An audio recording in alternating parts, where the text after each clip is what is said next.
ಚಿತ್ರದುರ್ಗದ ವಾಲ್ಮೀಕಿ ಭವನದಲ್ಲಿಂದು 37ನೇ ರಾಷ್ಟ್ರೀಯ ರಸ್ತೆ ಸುರಕ್ಷತಾ ಸಪ್ತಾಹದ ಅಂಗವಾಗಿ ಕಾರ್ಯಕ್ರಮ ಹಮ್ಮಿಕೊಳ್ಳಲಾಗಿತ್ತು.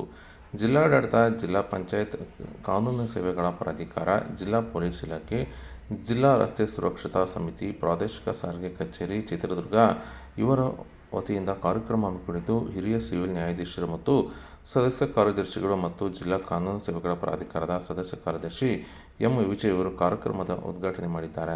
ಅಪರ ಜಿಲ್ಲಾಧಿಕಾರಿ ಬಿ.ಟಿ. ಕುಮಾರಸ್ವಾಮಿ ಅವರು ಕಾರ್ಯಕ್ರಮದ ಅಧ್ಯಕ್ಷತೆ ವಹಿಸಿದ್ದು, ಶಿವಮೊಗ್ಗ ವಿಭಾಗದ ಜಂಟಿ ಸಾರಿಗೆ ಆಯುಕ್ತ ಭೀಮನಗೌಡ ಪಾಟೀಲ್ ಅವರು ಕಾರ್ಯಕ್ರಮದ ಮುಖ್ಯ ಅತಿಥಿಯಾಗಿ ಭಾಗವಹಿಸಿದ್ದರು.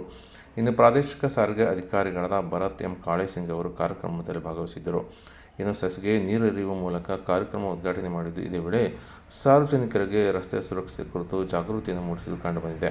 ಇನ್ನು ಈ ವೇಳೆ ಪ್ರಾದೇಶಿಕ ಸಾರಿಗೆ ಇಲಾಖೆ ವತಿಯಿಂದ ಸಾಂಕೇತಿಕವಾಗಿ ಹೆಲ್ಮೆಟ್ಗಳನ್ನು ಸಹ ವಿತರಣೆ ಮಾಡಿದ್ದು, ರಸ್ತೆ ಸುರಕ್ಷತೆ ಕುರಿತು ಭಿತ್ತಿಪತ್ರಗಳನ್ನು ಸಹ ಬಿಡುಗಡೆ ಮಾಡಲಾಯಿತು. ಇನ್ನು ಈ ಸಂದರ್ಭದಲ್ಲಿ ಚಿತ್ರದುರ್ಗದ ಹೆಚ್ಚುವರಿ ಪೊಲೀಸ್ ಅಧೀಕ್ಷಕ ಶಿವಕುಮಾರ್, ಸಾರಿಗೆ ಇಲಾಖೆ ಹಿರಿಯ ಅಧಿಕಾರಿಗಳು, ಸಿಬ್ಬಂದಿಗಳು, ಶಾಲಾ ಕಾಲೇಜು ವಿದ್ಯಾರ್ಥಿಗಳು ಹಾಜರಿದ್ದರು.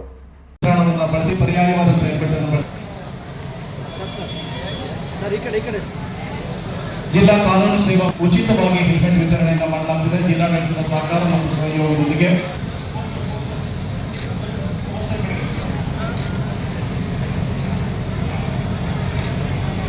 ಸುರಕ್ಷತೆ ಕುರಿತ ಸಾರ್ವಜನಿಕರಿಗೆ ಅರಿವು ಮತ್ತು ಮಾಹಿತಿಯನ್ನು ವಿಸ್ತರಣೆ ಮಾಡುವ ನಿಟ್ಟಿನಲ್ಲಿ ಇದೀಗ ಭಿತ್ತಿಪತ್ರದ ಬದಿಗಳನ್ನು ಮಾಡುತ್ತಿದ್ದಾರೆ ಶ್ರೀಯುತ ಬಿ.ಟಿ. ಕುಮಾರಸ್ವಾಮಿ ಸರ್ ಅವರು ಮತ್ತೆ ಅಪರ ಜಿಲ್ಲಾಧಿಕಾರಿಗಳು, ಹಾಗೆ ಶ್ರೀಯುತ ವಿಜಯ್ ಸರ್ ಮತ್ತು ವೇದಿಕೆ ಎಲ್ಲ ಗಣ್ಯರು.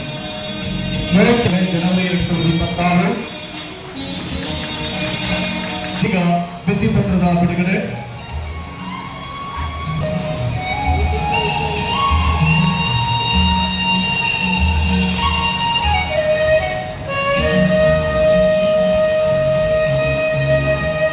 ಧನ್ಯವಾದಗಳು.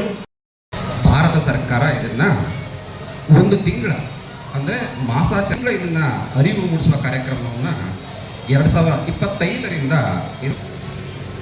ಇದರಾದಂತೆ ನಮ್ಮ ಇಲಾಖೆ ವತಿಯಿಂದ ಮತ್ತು ನಮ್ಮ ಶಿಬಿರಗಳಲ್ಲಿ ಅಲ್ಲಿಯ ನ್ಯಾಯಾಧೀಶರ ಸಮ್ಮುಖದೊಂದಿಗೆ ಎಲ್ಲ ತಾಲೂಕುಗಳಲ್ಲಿ ನಾವು ಈಗ ಆಲ್ರೆಡಿ ಕಾರ್ಯಕ್ರಮವನ್ನು ಮಾಡಿದ್ದೇವೆ.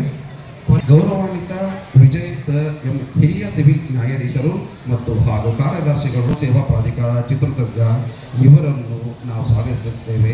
ಅವರಿಗೆ ನಮ್ಮ ಇಲಾಖೆ ಸಾರಿಗೆ ಇಲಾಖೆ ವತಿಯಿಂದ, ಪೊಲೀಸ್ ಇಲಾಖೆ ವತಿಯಿಂದ